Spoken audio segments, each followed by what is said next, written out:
Assalamualaikum warahmatullahi wabarakatuh. Perkenalkan, nama saya Lestari Marantika. Saya dari kelas 4B Akuntansi, NIM 2019-212-058P, mata kuliah Manajemen Kepemimpinan, dosen pengampu Ibu Puput Sekarsari SPD MM. Baiklah, di sini saya akan memaparkan materi saya, bab 14, yaitu Kepemimpinan di Pasar Global. Yang pertama yaitu kepemimpinan global, yang kedua pasar global di mata pemimpin bisnis, dan yang ketiga yaitu lingkungan bisnis di era globalisasi. Yang pertama yaitu kepemimpinan di era globalisasi. Globalisasi merupakan suatu hal yang tidak bisa dihindari oleh siapapun dan di negara manapun. Globalisasi pada hakikatnya adalah suatu proses dari gagasan yang dimunculkan, kemudian ditawarkan untuk diikuti oleh bangsa lain, yang akhirnya sampai pada suatu titik kesepakatan bersama dan menjadi pedoman bersama bagi bangsa-bangsa di seluruh dunia. Kehadiran globalisasi tentunya membawa pengaruh bagi kehidupan suatu negara, termasuk Indonesia. Pengaruh tersebut meliputi dua sisi, yaitu pengaruh positif dan pengaruh negatif. Kepemimpinan masa depan dituntut untuk memiliki keterampilan berpikir yang metodis, dengan memanfaatkan otak dan hati dalam mengaktualisasikan terobosan cara berpikir dan mengikuti pembaharuan.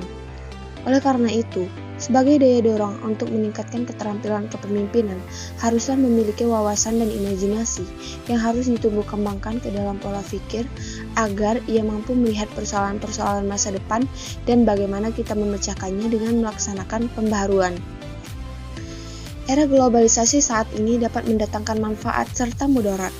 Untuk mendatangkan manfaat, diperlukan kesiapan institusi dari seluruh aspek kehidupan, yaitu aspek sosial, ekonomi, hukum, politik, keamanan, teknologi, administrasi, budaya, dan sebagainya. Kepemimpinan nasional di era global sangat dituntut untuk profesional dan proaktif, sehingga negara menjadi memiliki daya tahan yang kuat terhadap terpaan gelombang globalisasi dengan ciri adanya perubahan mendadak tanpa dapat diprediksi sebelumnya karena tak mempunyai sinyal yang jelas. Situasi ketidakpastian akan memaksa para pemimpin negara atau satuan wilayah untuk harus dapat dan mampu untuk melakukan penyesuaian kreatif. Ada dua model kepemimpinan saat ini. Satu, model kepemimpinan situasional. Kepemimpinan situasional adalah perilaku seseorang pemimpin berdasarkan pada tiga hal: kekuatan dalam diri pemimpin, kekuatan dalam diri seorang yang dipimpin, dan kekuatan dalam situasi. Yang kedua yaitu model kepemimpinan spiritual. Kepemimpinan spiritual adalah model kepemimpinan yang lebih mengedepankan nilai-nilai rohani atau spiritualis untuk memengaruhi, mengilhami, mencerahkan, dan memberdayakan orang-orang yang dipimpin. Kepemimpinan spiritual adalah model kepemimpinan yang meniru atau mencontoh kepemimpinan Tuhan, terutama lewat sifat-sifat robaninya. 2. Pasar global di mata pemimpin. Kepemimpinan dalam kondisi lingkungan bisnis global melibatkan kesadaran budaya, pola pikir global, keterampilan interpersonal, dan hubungan pemimpin dengan karyawan yang efektif. Para pemimpin global perlu mengembangkan keterampilan kepemimpinan yang diminta dalam konteks global. Pengertian pemasaran global. Secara sederhana, pengertian pemasaran global adalah suatu strategi pemasaran yang dilakukan dalam dan diikuti oleh banyak negara di dunia. Jadi, pemasaran global merupakan kegiatan ekonomi, yaitu jual beli produk dalam global market yang dilakukan oleh masyarakat dunia. Perusahaan yang masuk dalam global market harus mempunyai manajemen pemasaran internasional sebagai salah satu modal untuk meniti kesuksesan dalam perdagangan antar banyak negara tersebut. Manfaat pemasaran global. Beberapa manfaat pemasaran global yang bisa diperoleh antara lain: 1. Pertumbuhan ekonomi. 2. Dapat meningkatkan kompetensi pelaku usaha. 3. Menghasilkan produk yang lebih berkualitas. 4. Bertahan hidup dan kesempatan kerja. Yang terakhir yaitu meningkatkan selera masyarakat. Yang ketiga yaitu lingkungan bisnis di era globalisasi. Perubahan lingkungan bisnis akan terjadi setiap saat, umumnya berupa gerak perubahan dari salah satu atau gabungan faktor-faktor lingkungan luar perusahaan, baik pada skala nasional, regional, maupun global. Sebagian dari dampak yang mereka timbulkan banyak terbukti telah memengaruhi datangnya berbagai kesempatan usaha.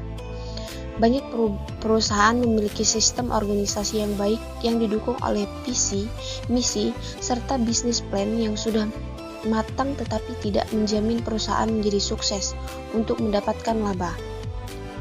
Rata-rata perusahaan tersebut mengalami penurunan kinerja usahanya karena kesalahan mengartikan skenario bisnis dan asumsi pengaruh lingkungan luar. Dalam prakteknya, faktor-faktor ekonomi dan non-ekonomi yang tidak dapat dikendalikan oleh pemimpin perusahaan sangat luas dan banyak ragamnya. Sehingga hal ini kadang-kadang membingungkan kita untuk dapat mengamatinya dengan baik.